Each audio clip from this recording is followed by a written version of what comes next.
Bienvenue sur Lantin Finance. Salut, bienvenue sur Lantin Finance. Aujourd'hui, on va parler de l'action Airbus.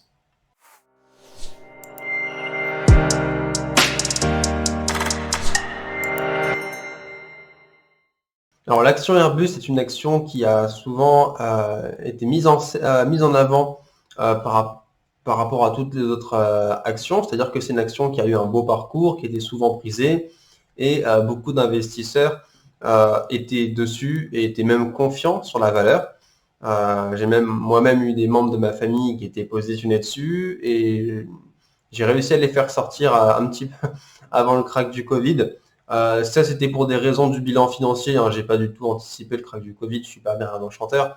Mais le bilan financier de base, moi, il me plaisait pas et j'ai réussi à les faire sortir avant. Et finalement, la force des choses ont fait que c'était de la chance. Dire, ça arrive sorti au bon moment, quoi. Mais de toute façon, de toute manière, c'était pas un secteur où sur le long terme, c'était bon de rester. Le secteur du coup d'Airbus, bon bah là c'est une entreprise qui est connue, c'est le secteur industriel. Secteur qui a quand même pas mal souffert de la crise du Covid, mais en fonction du secteur industriel dans lequel vous êtes, le secteur a su rebondir assez fortement.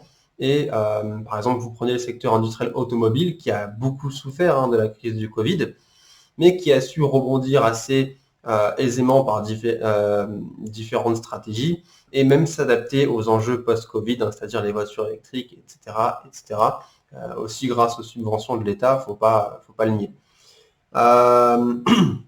Donc le secteur aéronautique est un secteur qui, lui, contrairement au secteur par exemple, automobile, est beaucoup plus touché par la crise du Covid. Tout simplement parce que là, on parle de voyages à grande échelle, entre pays, etc.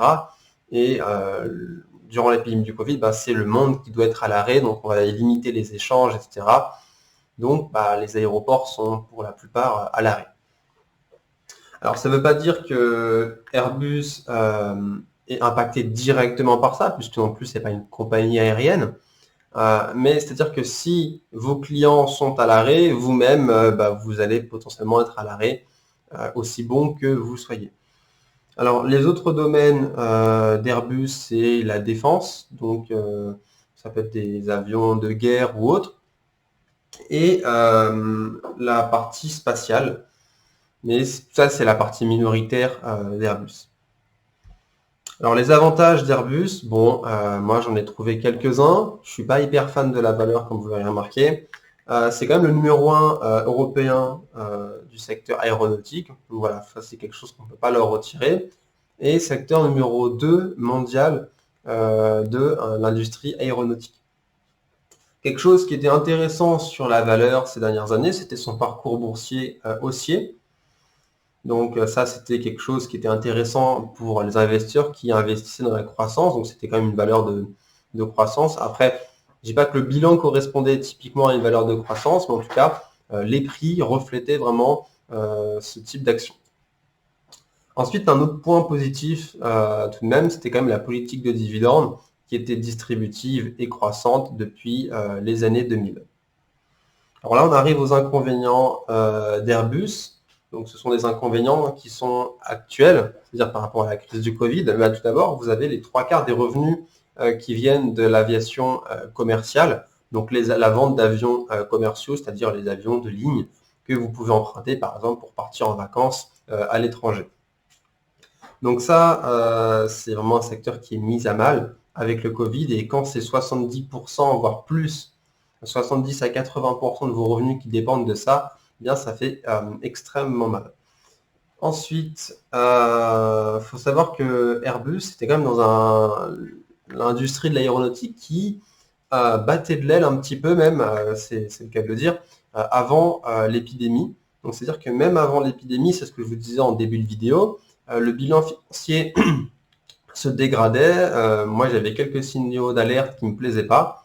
Et la crise du Covid ne tombe pas au bon moment pour eux, puisque déjà que ça allait pas hyper bien, c'est un petit peu une sorte de coup, on vous met la tête encore plus sous l'eau, mais il y a quand même de la trésorerie chez Airbus, ce qui fait que l'entreprise ne va pas tomber directement en faillite, en tout cas pas de faillite de liquidité dans l'immédiat. La faillite comptable, pour l'instant, il n'y a pas forcément de risque, même si ces dernières années, il y avait quand même, on s'y approchait un petit peu. Un autre point négatif, alors quand je dis qu'on s'y approchait, hein, l'entreprise n'était pas évidemment dans l'embarras total, hein. Ça va, ils avaient de la marge, mais en tout cas, il n'y avait pas une tendance, là, la courbe de tendance n'était pas en faveur de l'entreprise. Du coup, toujours sur le problème du Covid, on n'a pas de visibilité sur la reprise du marché de l'aviation. Et est-ce que ça va reprendre comme avant? C'est-à-dire que, bon, les plus optimistes vont se dire, une fois que la crise est finie, tout redevient comme avant, on reprend l'aviation. Sauf que les questions climatiques font que l'aviation est quand même un secteur qui est très très très polluant, qui n'est pas, contrairement à l'industrie automobile où on peut faire des voitures électriques pour tenter de diminuer les émissions de CO2. Un avion électrique, pour le moment, c'est pas vraiment envisageable, en tout cas avec les technologies actuelles. Ensuite, sur les problèmes de l'aviation, on a bien vu que dans un monde qui est de plus en plus ouvert, où il y a de plus en plus de risques biologiques, avec par exemple, si vous avez dégradation du climat, les biotopes sont dégradés, il y a des risques biologiques, donc de pandémie de plus en plus élevés. Laisser une libre circulation de plus en plus forte n'est pas forcément aussi quelque chose qui risque d'être favorisé dans le futur. Donc l'investissement à long terme sur l'aéronautique, en tout cas sur les avions commerciaux, est un petit peu sombre. Moi, j'ai du mal à voir la lumière au bout du tunnel sur ce genre d'entreprise, ce qui me fait dire que la valorisation actuelle de Airbus à 92 € est grandement surcotée. C'est-à-dire que même avant la crise, où l'action devait être à peut-être 130, il me semble, faut vérifier, c'était très surcoté, mais là, ça reste encore quand même surcoté. C'est une action qui est assez chère en vue des perspectives assez noires de l'industrie aéronautique. Donc voilà, j'espère que cette vidéo vous a plu. Si vous êtes nouveau, n'hésitez pas à vous abonner et surtout, portez-vous bien.